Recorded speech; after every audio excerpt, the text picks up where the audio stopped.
All right, what's up, guys? Welcome to episode 52 of The Get Down. My name is Kareem. Harry W. here.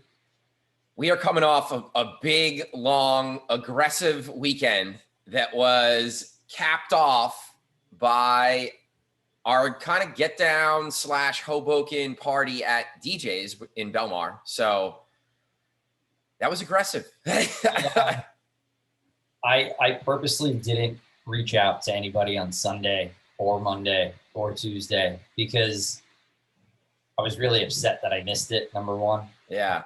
I saw like one or two videos and just liked them and kept scrolling past. Yeah. Really upset. I missed it.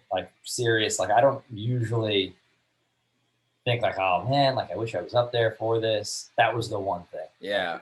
It really sucked because to see you guys all go up, obviously you play there weekly, so it's, that's same old for that. But yeah, to see Angelo play and then Ferrari, we haven't even talked about it, you and I, so we're doing this kind of on air. So I'm interested to hear, how are the styles? You kind of briefly said that you were kind of managing the booth, sort of, yeah, it was cool. It was like Bond was basically like, here's what we're doing. He's like, handle it. Just handle the day. Make sure everybody, here's the set times, just run the DJs. And I was like, yeah, that's fine. I've never done that before, but that was super cool to be able to kind of have that managerial, almost like artist management role at DJs. You've never done it there. I mean, we've done. No, I've never done it there. I just walk in and I'm the resident, one of the residents there, and I DJ there every week, and that's kind of it. Right. So that was cool to have a little bit of a step up as far as responsibility goes there. It was awesome to see our guys play. Angelo was great, Ferrari was great. Ferrari brought his whole entire family. Wow. It's the first time he's ever played there. Yeah. And a lot of the regulars that I know that come to happy hour, Ferrari's old neighbor, his cousin. So it was pretty cool to see all those people who were there because Ferrari was there. Nice. Yeah, Olive Oil, by the time Olive Oil went on, I think the night was starting to get a little hazy for me. They were the last, kind of one of the last sets, but it was still busy. And they rocked out definitely. So what is the approach? I haven't been to DJs now in a couple of years, which is crazy. Is it still real vocal forward? Are you getting away with a little more? Are you still just playing big room stuff, really big room stuff? Or yeah, you can go listen. It's EDM, right? It's an EDM room, right. And they're gonna yell at you if you don't play EDM. They don't want you leaving 128, 126 to 132 or whatever you're gonna play at all, pretty much. Right. Did Angelo do any of his 150 stuff? Didn't. I kind of warned him and Ferrari, and I was like, hey, first time you're there, I wouldn't really stray into any of this other stuff that we all kind of dabble into in other places. Right. It's your first time there. It's only an hour set. Just go rock, rock what they want kind of thing. Yeah. And Ferrari got not yelled at, but Bond was switch it up when he played some of his tracks because he makes psytrance. So I get it. It's your first time in a room. You want to play some of your own music that's new or unreleased. Right. But yeah, it went great, man. I think I wish we had more get down guys, true get down guys. Cause listen, Ferrari, Olive Oil, those are our guys. Right. And we're friends and they're friends with all our DJs, but we don't book them out regularly. We're not having mentorship calls with them regularly. Yeah. Yeah. So it would have been nice to get some of the other guys on, but I think this was the first party of more to come. So I expect us to do another one.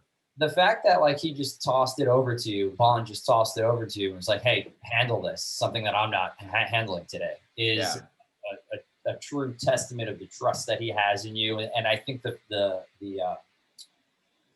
just him noticing, what we've been doing from afar, obviously, because we don't, you have contact with him, but he's not super active on social or anything like that. So Right. I think he knows what we do, but it's his job to know what's going on in the market as far as like the younger DJs. But he relies on like, you know, Slav, and he'll talk to some of the promoters and people that he trusts in the industry to find out what's going on. Like he does his homework, and then he'll approach the situation, or a DJ or whoever.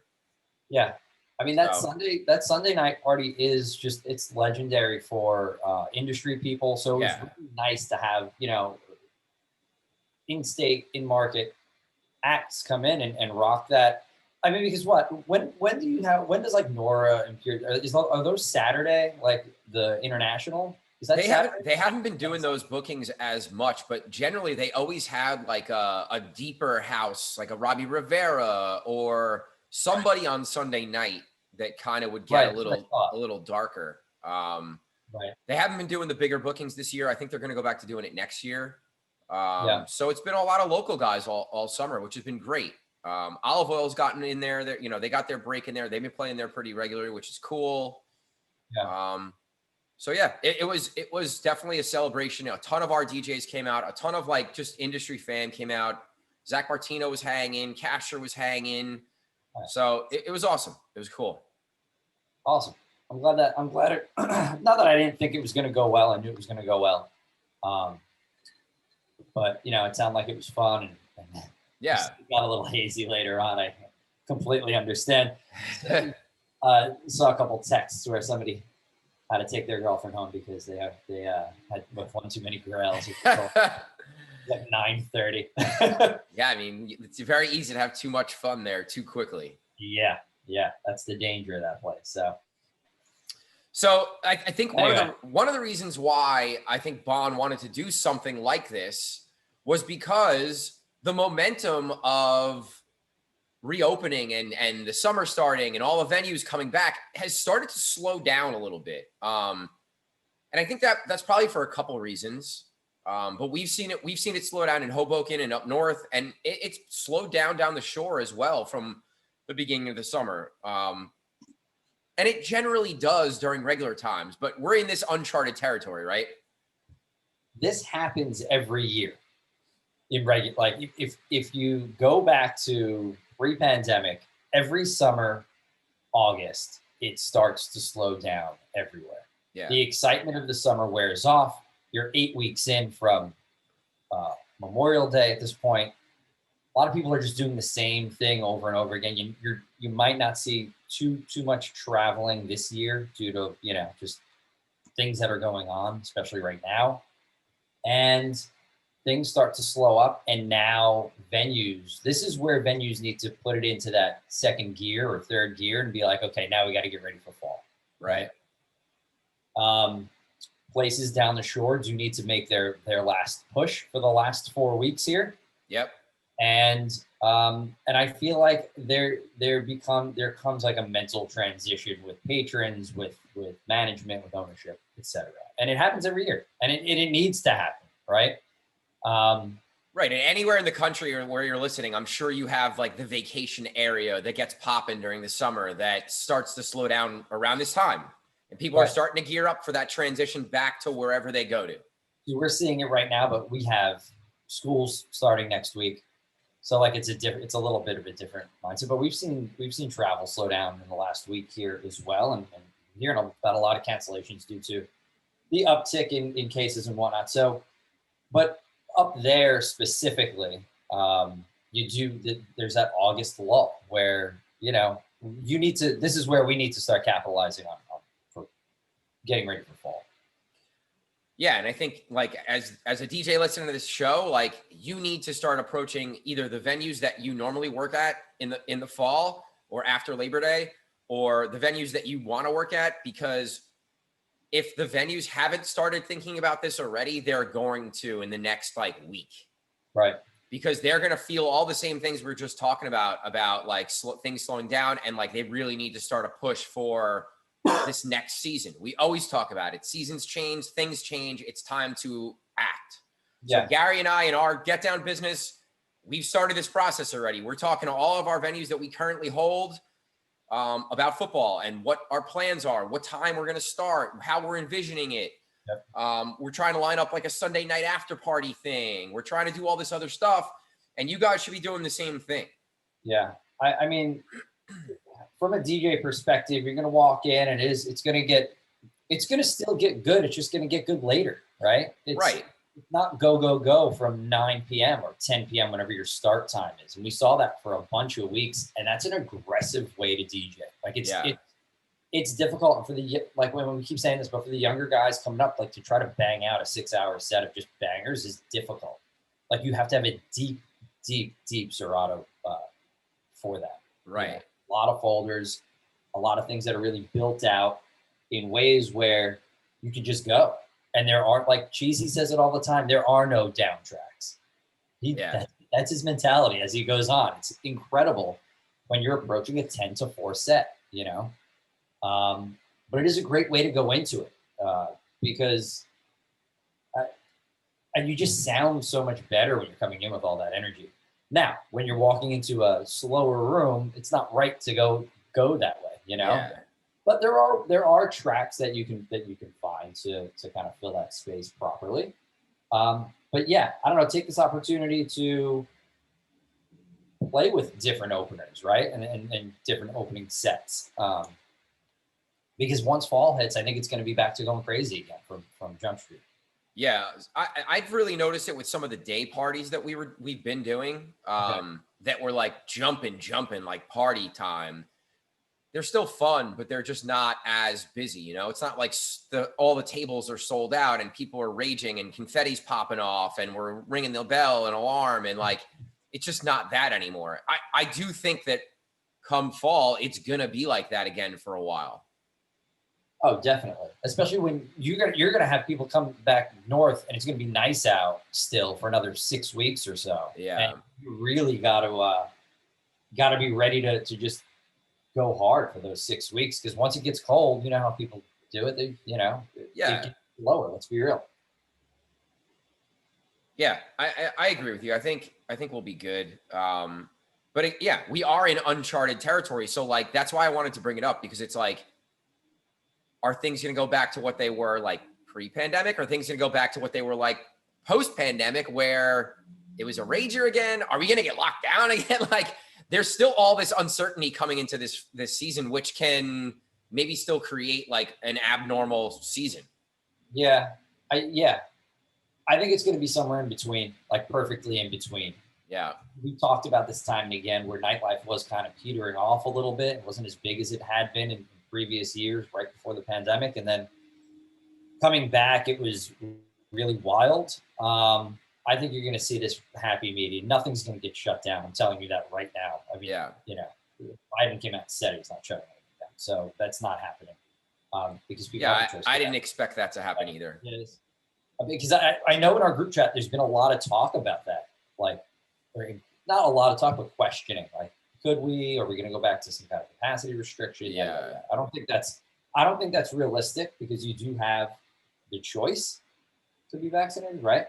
I know, like Sarah was talking to her friends in Australia, and they don't have the choice to be vaccinated. They don't have enough vaccinations, so they have to put these mandatory things in place. Yeah, I think it becomes a different conversation. So I don't think really, DJs, you guys have anything to worry about as far as shutdown is concerned in the Northeast, just for those reasons.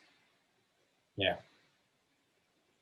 So you brought up the group chat, right? So our group chat has been blowing up over the last couple of days. All the Get Down guys about various things.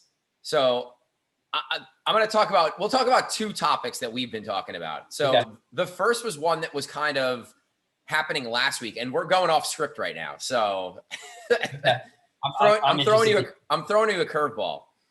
Good, because there's been so many times that I've woken up or whatever, turned around, there was 150 messages that I missed. So go ahead. I know.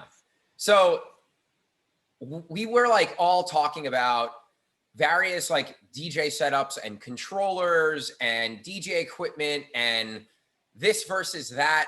And I just need to go on a short rant, right? Because I'm old school, whatever. I came up, everyone's going to like, the guys that came up before me were like, I carried records and I used turntables. You never had to do that. And like, everyone's going to have that. It's only going to get easier. Technology is only going to get greater. And I'm cool with that, right? But at the same time, it fucking drives me absolutely bananas when I show up to a place that's like a real club, 1,000 people, right? Massive sound, crazy, crazy lighting, and you have a fucking controller in your DJ booth. It drives me fucking bananas. Like, horrendous. your nightclub and the sound and the way the music is heard by customers should be like one of your top things. And like any controller, whatever your favorite controller is, I don't care what it is, at best, the sound card on that controller is 50% worse than a Pioneer DJM 900. Right. Like, or whatever the tie-in mixer that you prefer to use. Like an Allen, well, I know nobody uses them really because they're so expensive, but like an Allen and Heath, like sound cards are ridiculous, right? Right. Like, and like, I like the S9 also, but that sound card was worse than the 900 also. So like, in an industry where we are providing music and entertainment and DJs and artists coming in to put on a show, how do you not have like the best possible equipment to make your place sound the best it can? it was interesting to hear certain guys be like, controllers for life. Like, get out of here. Like, I don't. I'm okay with that. I really am.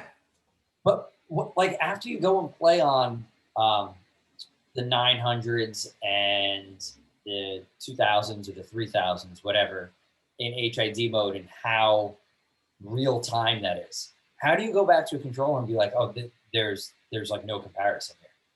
It is so real time. Like, I can mix with no headphones on that stuff. Yeah. And be like dead on. Yeah. Because it is to the like millisecond or whatever. And you go on a controller and it's so lagged behind, and the sound's not as good, and your effects are, I mean, there are a lot of features within a controller that I don't explore enough because I just don't have 3 or 4 of them at my house at my disposal. Yeah. I don't know. I think when it comes down to just really plain mixing and playing music and having things being in real time, I think there's really no substitute for HID mode and using CDJs and DJing. Yeah, I'm really interested. What? Real quick, speaking of mixers, I'm really interested to mess with the A-Track mixer that just came out this week, but we'll talk about that in a second. Yeah, you're more of the gearhead. I saw it, but I don't really know anything about it. But you guys all put me on. Cheesy's a big HID guy. You've been a big HID guy, and like, you guys put me on, and now that's the only way I want to DJ. It really is so much more like instant, and it's great. But going back to the controller thing, like, I understand that you, as a DJ, you want to use the setup that you're most comfortable with, that you could perform the best at, right? And if that's a controller, I'm okay with that because I want you to do your best. But if you're going to, like, at a bar, that's cool. At a place that's like, you're bringing your own equipment, sure. In a nightclub where there's multiple DJs, like, go and use the fucking equipment that they have. And nightclubs, you should have the best fucking equipment. Yeah. And that's my biggest issue. I want guys to play the way they're most comfortable, the way that they practice at home, the way that they could put on their best possible show. If that's on a fucking handheld, tiny little thing, like, that's fine. I would say, go learn how to do that on something a little more professional, but like, go for it. I was guilty of this forever, for a long time. And it's the reason we had CDJ 800s in every place there was, because of a feature that it had. So I had that in like every venue I played that I was a resident at, right? And the I was only person I've ever seen in the history of DJing using that feature. Right. And I think I was the only person. And the fact that like they took it off because nobody used that feature. It was just that you played in like ABS mode, didn't you? I played in ABS mode, and I used the like when you touch the top of the jog dial, it went back to your cue point. Yeah. For scratching, you used it. You used to crush it with that. For scratching, and then also like so how people set up their cue points now instantaneously with the pads. Instead of doing it that way, I would manually hit up my cue points on each track. So it was interesting. So I could sample different parts of the track and then just bring it back by touching the top of the jog dial, which I thought was super cool, and Yeah. it made things really interesting. So anyway, so I get that, like being super comfortable and had like, because when I stepped out of that, I went and played on like regular CDJs, so like at like Westfire or something. It was weird to not have that feature, right? And it Yeah. just keep like the regular cue Right. It part. takes you off your game a little bit. Yeah. Yeah. It's like, so I get that. Like the guys that love their controllers and they're practicing on that and they know the ins and outs of all the different features that they can utilize. You know, more respect to you if that's what you're doing. But you need to be ready to step into a 1,000-person place that has a good setup. Now, those places that have fucking controllers for 4 DJs to be on is ridiculous. And I think that that's where like management ownership really is just like missing the point, really. Yeah. Paying all this money out and your sound quality is not as top quality as it could be. Yeah, like I used an SZ at like a major nightclub recently, and I'm like, that's fucking awful. Horrendous. Awful. I fucking hate that controller. It's terrible. Do you think that's a product of the management just not knowing or being pointed in the wrong direction? I will tell you exactly what it's a product of. It is a product of when Serato was switching over from, there was the DJs that weren't switching to Serato DJ. There was the DJs that were using a Serato box still. Right. Then there were some DJs that were plugging direct. Switching over became a little bit of an issue. And now that Pioneer makes like a DJM 900 with 2 USBs, like there's your solution. Why the fuck are you getting an SZ when you could just get a DJM 900 that has 2 USBs and it's that simple? What are we looking at? $2,000 versus $3,000, something like that? Probably, but that's just, no, you're looking at 2,000, let's say 2,500 or 2,000 compared to probably like 5,000 or 6,000. Yeah. And that's a big part of it too. Yeah. That's a huge part of it. You know, if ownership doesn't really know, you know, you have to figure that they're in bar management. They're not in, you know, the DJ world. They're going to go to their top DJ and be like, well, what should I get? And that DJ is just going to point them in the direction of what he's most comfortable with. Right. And that's where the misstep comes. Yeah. But like, you know what? But at the same time, there could be the argument that if you own a business, do your homework. Yeah. You know? Something Dario Valley said in the group chat was like, I look at a 900 and 2 CDJs, aren't those 3 together in HID mode just a controller?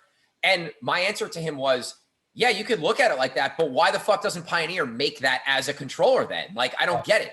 Like, if everyone wants these all-in-ones, like, why not make the sound card as good as the 900? Like, there's got to be a reason.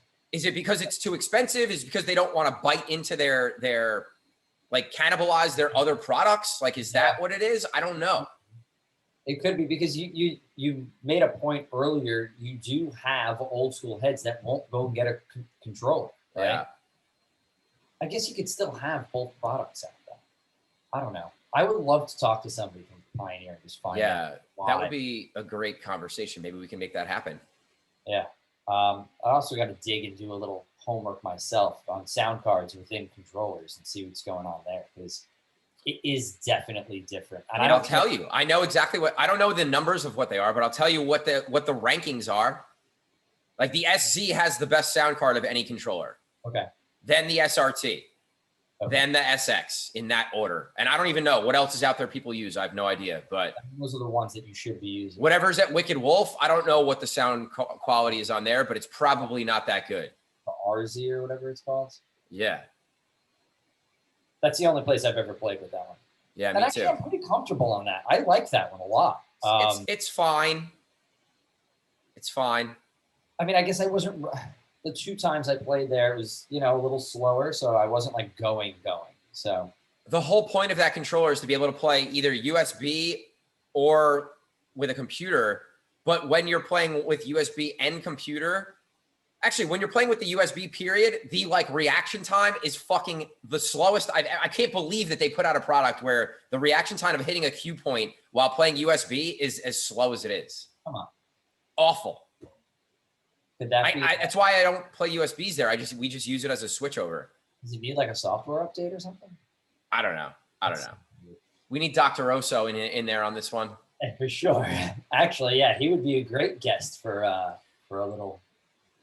Greg's great because he's a DJ that can play on anything. He knows every feature of Serato and how to use it. He can do super cool things using sync, using like pitch bend, all the cool stuff. And like, he's a better DJ because he uses all those things, you know? 1,000%. He has so many like tricks in his bag. Like a James Hype. Yeah. All right, so let's talk about the other thing that our group chat was going crazy about. Go ahead. No, so Verzuz happened last night. Dipset versus the Locks, and I was really surprised in our chat as how many people before the battle happened were saying like Dipset all day. Like I think they're the better group. They got more hits, and you and I were like, I don't know, guys. Like I'm a Locks guy. I think they just their catalog's deeper. I wasn't able to watch last night because I was at the Yankee game. I'm going to watch tonight, but the reactions clearly seem to favor the Locks, like not even close. Right. There's one glaring reason for that. I feel like that. I mean, listen, Dipset was out around the same time as the Locks, but it was definitely later. 02, 03 is more where Dipset gained their traction, whereas the Locks were at 97, 98, 99, 2000, really heavy. And I feel like the younger audience not relates to Dipset more, but I think they're more familiar with them. Yeah. Because they're a little later and because they have more party songs, which we'll bring that up in a second because that was a funny part of last night's battle. And I think that because they have more party songs and more things that you're going to hear out in the club, the younger DJ or the younger party goer is going to be like, oh, Dipset all the way, right? Now, if you're a hip hop head like yourself, who digs into like really deep into catalogs, mixtape scene, the mixtape scene to me made this battle like a no-brainer. I don't know. And that was, I think, the misconception by people that jumped on Dipset early was the fact that they don't realize like the lyricists and they took a big part of this last night too was the DJ. They talked about the Locks DJ. Yeah. And I think if you just go back and listen to any Funkmaster Flex night that the Locks were on or Jadakiss was on, you would say, oh, this isn't even going to be close. But if you're not educated in that stuff, and because like I'd sit and listen to Flex every single night, listen to all those freestyles that came on, and Jadakiss was crushed, and he was like going after when he was going after Puffy for all that time. Yeah, going on Puffy's radio station essentially in his city and going after him. I'm like, you think Dipset's going to be a tough battle for this? Yeah. It was set up more as a rap battle than a catalog, a song for song kind of thing. And that's one of the reasons why the Locks destroys them, because all three of those guys are ridiculous lyricists. Right. Whereas like Dipset, I don't know, like, are there any like lyricists? Like I like Jewels as a lyricist. Cameron back in the day was like a pretty dope freestyle and a lyricist. But like, can Jim Jones freestyle? Like I was never a Jim Jones guy personally, but yeah, I mean, Cam was good back in the day, but I mean, when was the last time he jumped on, a battle or anything of that nature? I think that's another layer of this is that I think Jada and the Locks and those guys, like they've kind of like, they're not putting out any hits, but like they still do shows and they still play. And like Jadakiss will pop up at somewhere in the city and perform. And like, I don't really think that Dipset guys are doing any of that really. Yeah.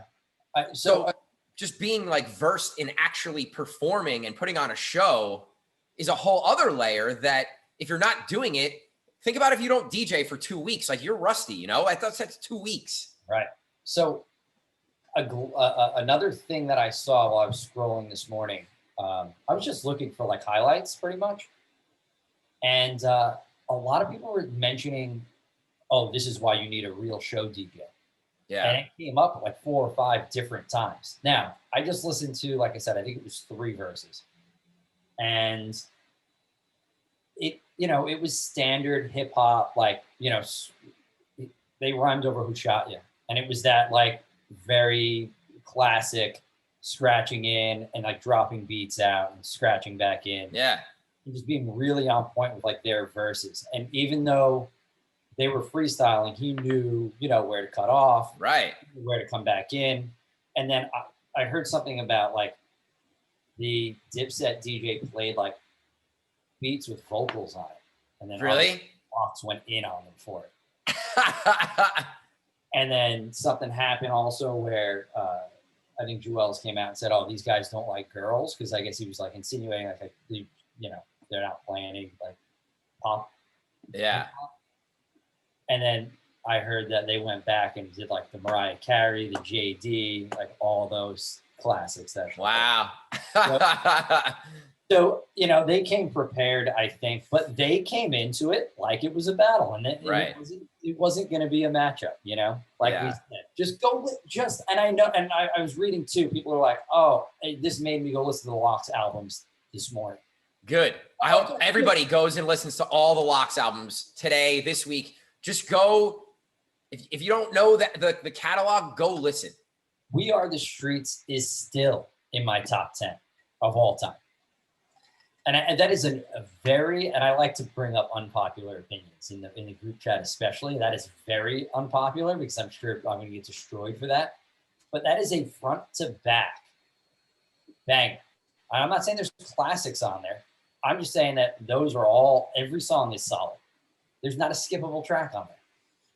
There's a couple of funny hits. Just really just real hip hop. Yeah. I mean, listen, I like Money, Power, Respect too. Like they're both amazing albums. Right. Yeah. And then what was Jada's album that was like another one you could play front to back? His first album. His first solo album. What was it called? I'm looking it up right now because I forget. Kiss the Game Goodbye, maybe? I don't know why I would remember that. Yeah. Kiss the Game Goodbye. And then he had Kiss of Death, which I think was also pretty good, if I recall. Just not as good as Kiss the Game Goodbye. I remember like being in high school or like college and like bumping Kiss the Game Goodbye. Yeah, no, that was high school. It was like our senior year, I would say. You know that my like musical story started with a lot of the mixtape scene. I was really heavy into that. Right. And like the Big Mike, Jadakiss, and Big Mike Lox mixtapes were the best mixtapes that ever came out, period. For me. Dipset had some great Diplomatic Immunity and some other great mixtapes. Jewels had great mixtapes. But like I wasn't throwing on a Jim Jones mixtape to rhyme over the best beats that were out at the time. Like I'm not listening to Jim Jones. I wasn't like, am I going to throw on Chic and Styles P? Like, yeah, some of their stuff was a little not for me, but some of their stuff was fire. Yeah. Yeah. So I don't know. To me, without watching it, before watching it, it was the Lox, not close. Yeah. And it seems like that's kind of what the opinion's been. And I'm looking forward to having a conversation with our boy Mark G. We definitely should have had on for this segment because I know. I thought about that, and he was the first person I texted. I know. I woke up to that group chat this morning, and I was cracking up. I don't think he's responded yet, but he is Mr. Dipset. I told him to go listen to "We Are the Streets," and then we'll circle. Nah, he knows his hip hop. He loves hip hop, and he knows the Lox and their catalog. But like, he's just a Dipset guy through and through. It's interesting because when you do go back and think about Cameron's early career, before he was Cameron, he was Killa Cam in like the early 90s. He was a ridiculous lyricist. And then there was like one or two tracks on, was it Confessions of Fire, whatever that's called? His one that I can picture the album cover, or the CD. It was a black CD with Bond Redding. And there was like two bangers on that. And then I feel like he got like a little commercial success with like Horse and Carriage and stuff. And like his style changed a little bit. I mean, Dipset brought him back a little bit to a little harder hip hop scene, but I still don't think it was anywhere near like the street cred that the Lox get, I mean, there was definitely Cameron albums that I bumped heavy too. Like, I'm trying to think of what his first album was. Cameron and Mace had a group called Children of the Corn that they made a lot of music with Big L. So like they were doing sick freestyles and doing lyric forward music early. You're right. Yeah, like Sports, Drugs, and Entertainment. I remember listening to that album a lot. Like the Purple Haze album was like prototypical Dipset, like high pitched Kanye type beats. Right. I don't know, man. I might have to go through the catalogs too and just like remind myself of what's out there. But it'll be interesting to watch the full thing. But the clips that I watched were excellent. You're gonna really enjoy it. Yeah, I'm excited. I haven't been very excited about a lot of these verses, but like this was one where like I was hyped. Yeah. Well, because each side had, you know. Well, I think it's true that Dipset does have just all party records is really what it comes down to. What if you put G Unit into the mix? You know what's funny? I went last year when we were doing that DJ battle, and I went deep into G Unit, and like G Unit as a whole had like 1.5 good albums, I think it was. Yeah. And then individually they equal. Like Lloyd Banks, I never liked his full albums. Yeah. They were like 4 good party tracks on, I think all of them combined. I guess that's what kind of I was looking for though at that time. Like, what am I going to play out? You know? Yeah. See, I wasn't worried about that. I was thinking about what track was I going to put on the next Cream mix that was just so tough that nobody knew about. Yeah. It depends on how you're listening to it, right? Yeah. So, throw G Unit in, it would be really interesting. I feel like they should come up next against the Locks, and that would be great. Yeah, like off the top of my head, I think that would be a more close, even battle. I don't know, man. I don't know. That's tough for me. Yeah, but I'm gonna think about that, and we'll talk about it. I'll give you my answer later because I don't really know. That's a really good one off the top of your head, though. I think that would be like the next group. Yeah. But. All right, what else we got going on? You want to wrap here? Do you want to talk about something else? What do you got? Why don't you tell the people where you're going to be? Yeah, I'm just looking at my schedule right now. So what's going on? I know you're slammed again. It's been crazy. Yeah, I'm gonna say so. This week we have Dario Valley's birthday. His birthday's on Sunday. We talked about it last week. So we got a bunch of parties with Dario. I think I'm not maybe DJing Sushi Lounge on Wednesday for a quick little guest set. We'll see. Tech house, bass house. We're gonna go deep there if I do end up playing, but definitely be hanging out Wednesday there. Nice. Thursday, Tally Ho, myself and Dario Valley. We're gonna go probably hour for hour early, and then true back to back during peak. Friday, DJ's happy hour, and then 626 in Jersey City. Saturday, I have a secret house party, pool party. If anyone's interested, I could probably get you linked up with those guys. And then Ashford at night. I actually have off on Sunday, which is I'm going to try and really block out my next few Sundays here before football starts. Yeah, it's going to get crazy. But yeah, another big weekend. So sounds good, man. I feel like I've been sick for a month, but fighting through. Yeah, I feel like that's been it's like lingering. Everybody's saying the same thing. Yeah. Yeah. So. And you're back up here, what, in 2 weeks, right? 2 weeks. I put way too much time in between. I was up every other week, and now it's going to be like 4 like weeks in a row. It's a month. Yeah. I think I gotta map it out. I'd be like 2 weekends and then back the following week. Yeah, man. Also, a couple things on the horizon. We have Get Down mashup pack or Get Down edit pack, Get Down and Friends coming out, I believe next Thursday or Friday. I'm not sure the exact date, but you guys will see a bunch of stuff on there for that. This edit pack has so many artists. You guys are going to be like, damn, where did they get all these guys from? Because we reached out to a lot of people that we just admire in like the edit world. So this pack is going to be better than ever, I'd say. Yeah. It's going to have a bunch of the Get Down guys on there as well. And then a bunch of bigger names. So super excited for you guys to see who's on there and then listen to that. And yeah, man, Get Down meetup coming soon. 100%. This fall, we're starting to prep for it. So every time somebody comes up to me somewhere, they ask me, when's the next meetup? we're thinking about late October, early November, somewhere in there. So the planning has begun. Yep. Right before the holidays hit. Yep. We'll have it going. All right, guys. Thanks for listening to this episode 52. My name's Kareem. Gary Debbie. Later, guys. Peace.